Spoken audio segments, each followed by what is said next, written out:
E aí galera, beleza? Professor Alcides, e nessa aula quero falar com vocês sobre sais e óxidos. Na nossa última aula falamos sobre outros tipos inorgânicos que são os ácidos e as bases. Relembrando, ácidos constituídos por um hidrogênio, que é um cátion, né? E um ânion, que no caso é um ametal. Então nós temos ali um tipo de molécula covalente, né, ou molecular, porque nós temos um ametal e um elemento atípico, o hidrogênio. No caso das bases, nós temos então, por outro lado, um metal e uma hidroxila, que seria então um OH, sendo o metal então um cátion e a hidroxila um ânion. Então padrõezinhos aí, né, de uma base e um ácido. Bom, nós vamos começar aqui agora com primeiro, né, antes de entrarmos aí em sais e depois em óxidos, vamos falar um pouquinho de potencial hidrogeniônico, retomando então os ácidos e as bases. Potencial hidrogeniônico, pessoal, é o potencial de uma molécula, um elemento, se ligar ao íon cátion hidrogênio, tá? Hidrogênio. Então, os ácidos, eles possuem geralmente um pH menor que 7. Por quê? Porque os ácidos, eles já são ligados ao cátion hidrogênio, né? Eles já são formados pelo cátion hidrogênio. Então, o seu potencial de se ligar a um novo hidrogênio, ele é menor, né? As bases, por outro lado, o pH delas tende a ser maior, né? Por quê? Porque na sua constituição nós temos a hidroxila aqui, que vai formar, na verdade, um íon ânion. Não, o hidrogênio não forma o íon cátion. Então, o potencial de ocorrer a ligação com um íon cátion, hidrogênio, ele é muito maior aqui, né? Então, lembrando que o pH vai de 14 a 0, sendo de 0 a 6,9 ácido, né? E de 7 a 14 básico ou alcalino, tá? Que é o caso do pH das bases, né? E ácidos com pH então menor do que 7.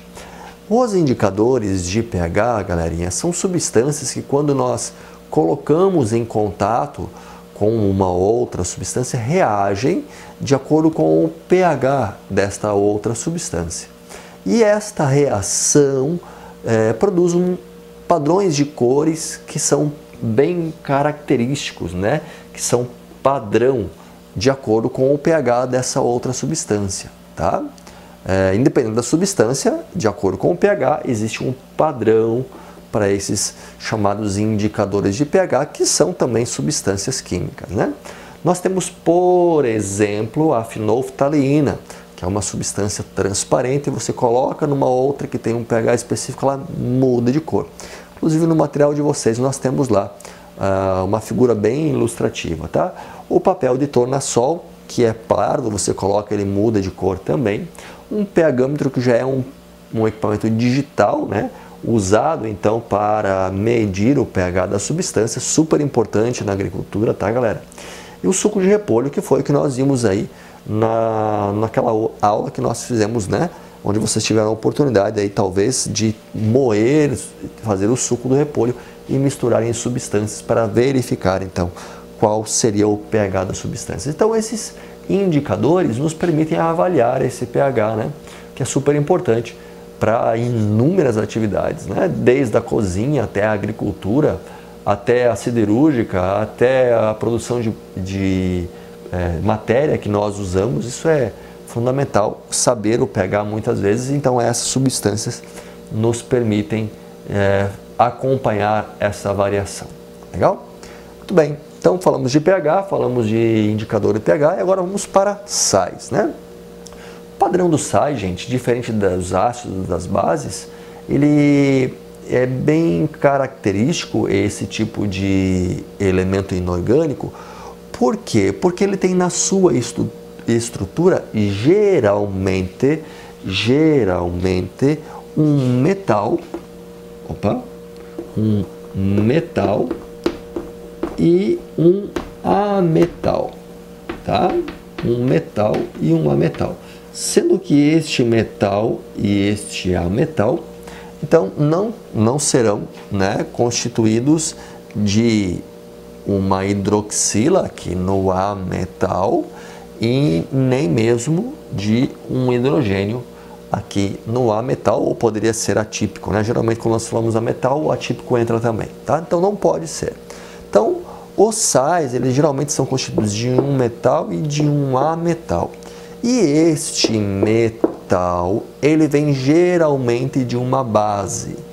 E o ametal vem geralmente de um ácido, né, que está constituindo no caso, o ácido, e vai então numa reação de neutralização. Olha lá, gente, ó. Neutralização de ácido e base. Então, um ácido, no caso aqui o HCl, né? E uma base, no caso aqui a NOH, vão se juntar numa reação química, formando então um sal. Então, olha só, ametal, metal, metal, ametal. Isto aqui é o sal. E então o restante, a hidroxila e o hidrogênio, formarão água.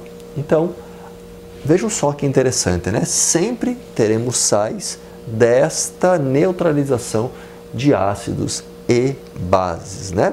Claro que nas reações químicas de neutralização de ácidos e bases, nós temos a liberação de calor, portanto, a reação química ela é chamada de exotérmica, ou seja, ela libera calor, né? E esse calor é absorvido pela matéria que está ao redor daqueles que são os reagentes, tá? Os sais, então, estes que são formados, né, da neutralização de ácidos e bases, serão constituídos do ametal do ácido e do metal da base. Eles têm características bem próprias, né? São matérias com alto ponto de fusão, ou seja, para você liquefazer, tornar líquido um sal, você tem que botar muito calor para que a temperatura suba, para que ele possa se tornar então um líquido, né? Todos os sais, a maioria deles, são solúveis em água, né? E quando estão solúveis em água, eles são excelentes condutores de eletricidade, tá? Em água. Por que que acontece isso? Porque quando eu coloco um sal na água, aqui está errado, NaCl. Quando eu coloco um sal na água, eu tenho então a dissociação iônica. Por quê? Olha só, metal a metal, né? Então, é uma ligação iônica. Então, quando eu dissolvo isso, separo estes dois, vai ocorrer uma dissociação iônica. Lembrando, gente, toda vez que eu tenho um metal e um ametal ligados, quando eu separo eles, eu tenho uma dissociação iônica, tá? No caso, nós vimos lá nas bases, isso ocorre, e aqui nos óxidos também, tá? Tornando então o metal, ele vai se tornar um íon cátion, porque metal dá, e a metal recebe sempre, vai se tornar um íon ânion, né? Então, é essa separação que vai permitir então que elétrons passem, né, de um lado para o outro, então permitindo a condução da eletricidade. Uma pausa, apagarei o quadro e nós retomamos daqui, beleza? Bom, galera, agora voltamos então com a nomenclatura dos sais, né? Então, a nomenclatura dos sais, ela segue um padrão bem característico, né? Então, a primeira coisa que vai no nome é um prefixo da primeira palavra, tá? Isso aqui tudo é a primeira palavra, ok? Então, nós temos ali um prefixo e um sufixo, né? Vamos desconsiderar isso aqui por enquanto, tá? Nós temos aqui então, primeiro, o prefixo com o nome do ânion, no caso o ametal, né? E o sufixo que vai ser eto, ato e ito. Nós temos então o de, que é a segunda palavra, e a terceira palavra, que então leva o nome do metal ou cátion, se vocês quiserem assim, né? Que ficará positivo porque doa elétrons, tá? Então, vamos usar aqui o NaCl. NaCl. Se vocês lembrarem bem, o NaCl, ele vem da formação do HCl mais o NaOH, que então formará, além de água, formará então o NaCl, né? Tudo bem, tá aqui o NaCl, muito bem. Então nós temos aqui, ó, um hidrácido, né? Um hidrácido que vai formar o sal junto com uma base, o sal chamado de cloreto de sódio, né? Por que leva eto no cloreto, né? Olha só, a metal ânion, então vamos colocar aqui, ó, cloro, né? Cloro. Eto, por quê? Porque nós temos um hidrácido aqui, ó. Então, toda vez que é um hidrácido, lembra que leva o hídrico no final, né? Ácido clorídrico, ácido clorídrico. Então, nós temos um hidrácido com essa terminação. Toda vez que nós temos um hidrácido, então, vai a terminação eto, né? Cloreto, ok? De sódio, tá? Se eu tivesse aqui dois cloros, então eu colocaria aqui na frente o número de ânions, ok? Como eu não tenho, só tenho, não tenho mais de um, claro, né? Só tem um, então lembra que o químico é preguiçoso, eu não preciso colocar, eu posso colocar, né? Monocloreto de sódio, posso, né? Mas se fossem dois eu colocaria dicloreto de sódio, tá? Tricloreto de sódio, tetracloreto de sódio, assim por diante, tá? Quando eu tenho um oxiácido, lembra que os oxiácidos podem ocorrer em números diferentes de átomos, sendo um com mais átomos, outro com menos átomos. Sempre aquele que leva maior número de átomos, então ele vai com o terminal ico. E aquele que leva o menor número de átomos com o terminal ouso, no ácido, né? Por exemplo, ácido sulfúrico, ácido sulfuroso, tá? Se leva ico, então a terminação aqui é ato. Digamos que isso aqui fosse formado de um ácido, um oxiácido com maior número. Então, em vez de eu colocar aqui cloreto, eu colocaria ato, né? Clorato, ok? Mas se fosse do oxiácido com menor número, eu colocaria ito. Então, clorito, ok? Do nome do cátion do A metal, certo? Lembrando sempre do número de ânions que vai aqui na frente da palavra, né? Relacionada ao A metal. Legal? Bom, tá aí a nomenclatura, então acho que é bem tranquila, né? Agora nós vamos falar um pouquinho então dos óxidos, tá? Óxidos, gente, eles geralmente serão formados, então, por uma condição binária, é assim que os nossos químicos falam, né? Condição binária. Nessa condição binária, nós teremos sempre um metal ou ametal, nunca o hidrogênio, tá? E um oxigênio, sempre, tá? Por que não o hidrogênio? Porque senão nós teremos a tendência de formar água. A água, ela não entra nessas classificações, tá? Água é a água, né, galera? Então ela dissolve tudo isso, ela é um elemento que nós deixamos de lado por suas características serem bem atípicas, né? Então, posso ter, por exemplo, aqui o CO2, né? Olha só, isso aqui é um tipo de óxido, né? Tem o oxigênio, tem um ametal, ok? Os óxidos, então, os oxigênios que se ligam a um metal, então forma um óxido iônico. Por quê? Metal e um ametal tem então uma ligação iônica, então é um óxido iônico, tá? Um metal e oxigênio. Já quando eu tenho um óxido com a formação de um ametal mais o oxigênio, que forma uma ligação molecular ou covalente, eu tenho um óxido molecular, um ametal mais oxigênio. No caso do dióxido de carbono, já está aqui bem expresso, né? Então, olha que interessante, gente. Bem interessante isso aqui, olha só. Os óxidos iônicos, quando dissolvidos em água, eles vão formar uma base. Olha só, NaO, Na2O mais água vai formar NaOH. Olha aqui, ó, NaOH, né? O hidróxido de sódio, tá? O óxido molecular, ele vai ser então dissolvido em água, ele vai formar um ácido, olha só, o SO3, né? O SO3 mais água vai formar H2SO4. E isso aqui, gente, na natureza, olha só quais são as coisas, né?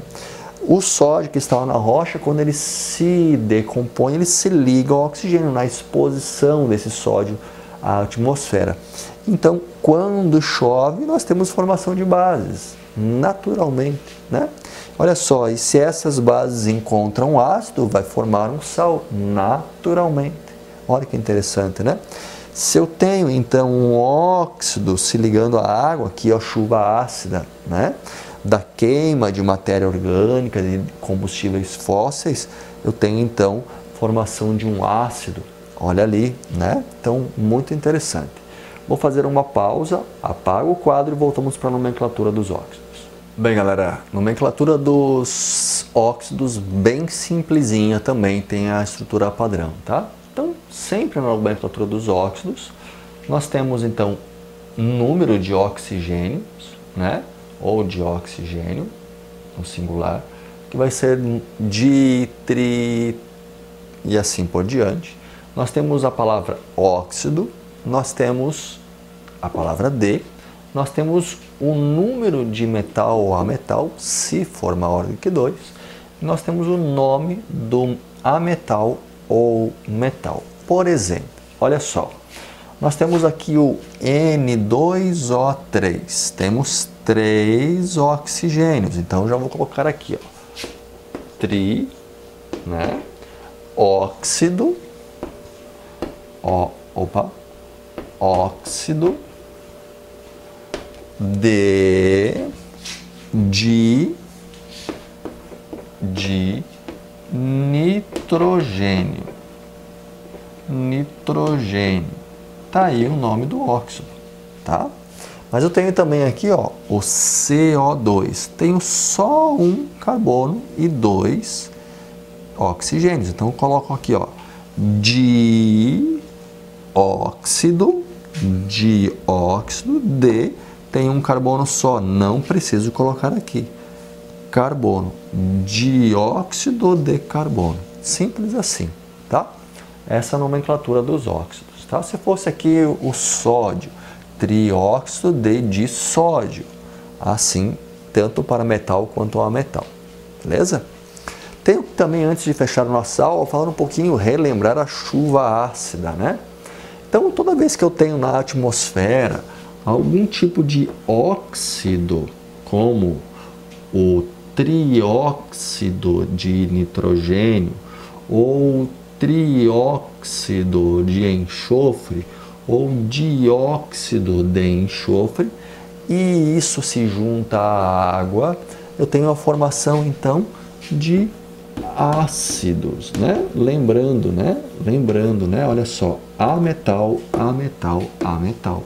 ok? Dissolve em água, então eu tenho aqui um óxido ácido, né? Então eu tenho a formação de um ácido. Então vejam, H2NO4, H2SO4, H2SO3, tá? Ok? Sulfuro sulfúrico, sulfuroso, ok? Certo, galera? Então, tá aí, né? Nomenclatura dos óxidos, chuva ácida, nomenclatura dos sais, o padrão de cada um deles, e bases e ácidos na indicação do pH e o que é indicador de pH. Nossa aula de hoje fechando o capítulo. Deixarei os exercícios na sequência e próxima aula retomamos num capítulo novo. Um grande abraço do professor Alcides e até lá.